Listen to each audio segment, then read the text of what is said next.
এই কারণে আল্লাহ রাব্বুল আলামিন বলেন, ইয়াউমা ইউকশাফু আন সাকিন ওয়া ইউদআউনা ইলাস সুজুদি ফালা ইস্তাতিউন।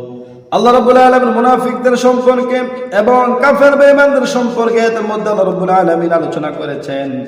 আল্লাহ রাব্বুল আলামিন বলেন, ও আমার হাবিব, ও আমার বন্ধু, আপনি স্মরণ করুন ওই দিনকে যেদিন আপনার রবের পায়ের গোছা উন্মোচন করা হবে। তখন তাদেরকে বলা হবে তাদের রবকে সেজদা করার জন্য, কিন্তু তারা আল্লাহ তাআলাকে, তাদের রবকে সেজদা করা তাদের পক্ষে সম্ভব হবে না। বলেন নাউজুবিল্লাহ। তাদেরকে ডাকা হবে আল্লাহ তাআলা সেজদা করার জন্য, আল্লাহ তাআলা সেজদা করার জন্য ডাকা হবে।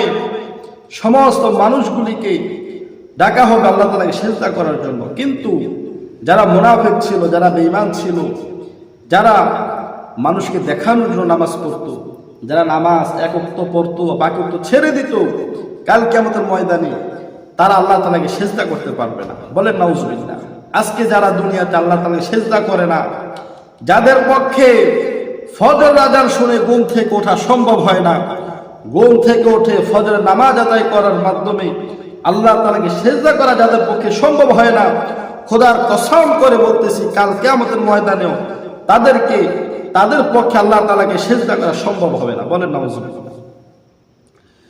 এই কারণে প্রিয় নবীজি সাল্লাল্লাহু আলাইহি সাল্লামের একটা হাদিস বুখারী শরীফের বর্ণনা 4919 নম্বর হাদিস, হাদিসটি বর্ণনা করেছেন আল্লাহর রাসূলের বিশিষ্ট সাহাবী হযরতে সাইয়্যিদানা আবু সাঈদ খুদরি রাদিয়াল্লাহু তাআলা আনহু বর্ণনা করেন, নবীজি সাল্লাল্লাহু আলাইহি সাল্লাম বলেছেন, ও দিনের মানুষেরা শুনো শুনো, ও আমার সাহাবীরা শুনো শুনো, কাল কিয়ামতের ময়দানে আল্লাহ রাব্বুল আলামিন, আল্লাহ পাকের সর্বপ্রথম ওনার গোছাগুলিকে উন্মোচন করবে। সুবহানাল্লাহ পড়েন।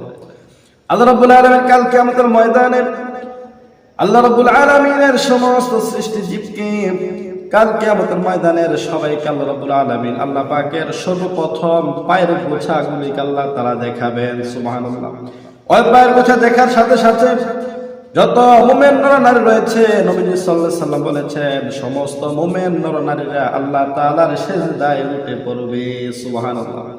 তখন আল্লাহ তাআলাকে স্বয়ং দেখে সিজদা করবে। সুবহানাল্লাহ বলে। আমরা যে এখন সিজদা করি, কাকে সিজদা করি? আল্লাহ তাআলাকে সিজদা করি, কিন্তু আল্লাহকে আমরা স্বচক্ষে দেখি না, কিন্তু আমরা মনে মনে ধারণা করি যে কি হ্যাঁ আমার সামনে আল্লাহ তাআলা আছে, আল্লাহ তাআলা আমাকে দেখতেছে, আমি আল্লাহ তাআলাকে দেখতেছি। মনে মনে একটা কাল্পনিক ভাবে আমরা আল্লাহ তাআলাকে দেখি, কিন্তু আল্লাহ তাআলা কেমন আমরা জানি না। কাল কিয়ামতের ময়দান নবীজি সাল্লাল্লাহু আলাইহি সাল্লাম বলেছেন, ও আমার সাহাবীরা শোনো শোনো, কাল কিয়ামতের ময়দানে আল্লাহ রাব্বুল আলামিন সরাসরি বান্দার সাথে দেখা দিবে। সুবহানাল্লাহ। কিয়ামতের মাঠে সর্বপ্রথম আল্লাহ তাআলা আল্লাহ পাকের পায়ের গোছাগুলিকে উন্মোচন করবেন। পায়ের গোড়াগুলি দেখার সাথে সাথে সমস্ত মুমিন নর-নারীরা আল্লাহ তাআলার সিজদায় লুটে পড়বে। সুবহানাল্লাহ। তারপর নবী সাল্লাল্লাহু আলাইহি সাল্লাম বলেছেন, আমার সাহাবীরা শুনো শুনো, কিন্তু ওই ব্যক্তিগুলি ছাড়া যারা দুনিয়াতে মানুষকে দেখানোর জন্য নামাজ আদায় করেছে, যারা এক ওয়াক্ত নামাজ পড়েছে বাকি ওয়াক্ত পড়ে নাই, দুই ওয়াক্ত পড়েছে তিন ওয়াক্ত পড়ে নাই, তিন ওয়াক্ত পড়েছে বাকি দুই ওয়াক্ত পড়ে নাই, এই মানুষগুলো আর যারা একেবারে নামাজ পড়ে নাই তাদের কথা বলে তো লাভ নাই।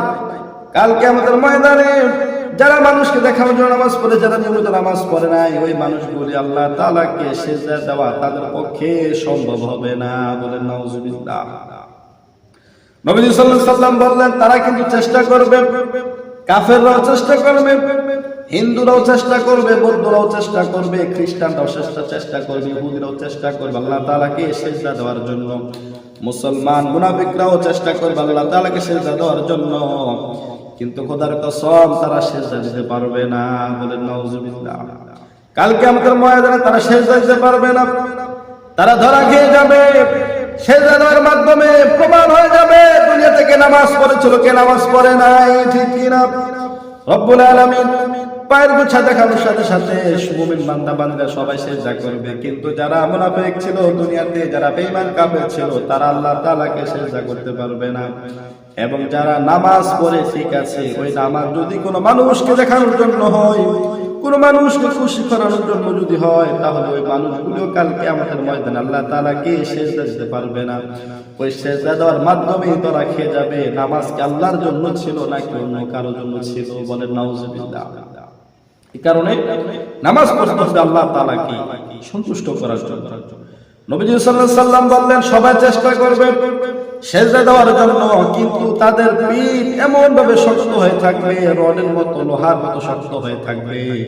তারা চেষ্টা করবে কিন্তু তারা মাথাকে নিচু করতে পারবে না, বসতে পারবে না, সোজা হয়ে দাঁড়িয়ে থাকবে। হাজার চেষ্টা করার পরেও মাথাটাকে ঝুঁকাতে পারবে না, আল্লাহ তাআলাকে সিজদা করতে পারবে না। বলেন নাউজুবিল্লাহ। কারণ তারা দুনিয়াতে আল্লাহ তাআলাকে সিজদা করতে তাদের অনেক কষ্ট হতো। ফজরের সময় ঘুমিয়ে থাকতো, জোহরের সময় কাজে কাজে থাকতো, আসরের সময় খেলাধুলায়, মাগরিব মাঝে মাঝে যদিও পড়তো আবার পড়তো না, সারা সময় গল্প গুজবে এমনি সেমনি সময়টাকে পার করে দিত।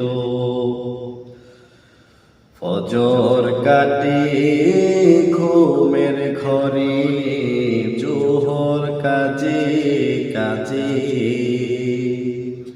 আসর কাটে খেলায় ধুলায়, মাগরিব মাঝে মাঝে,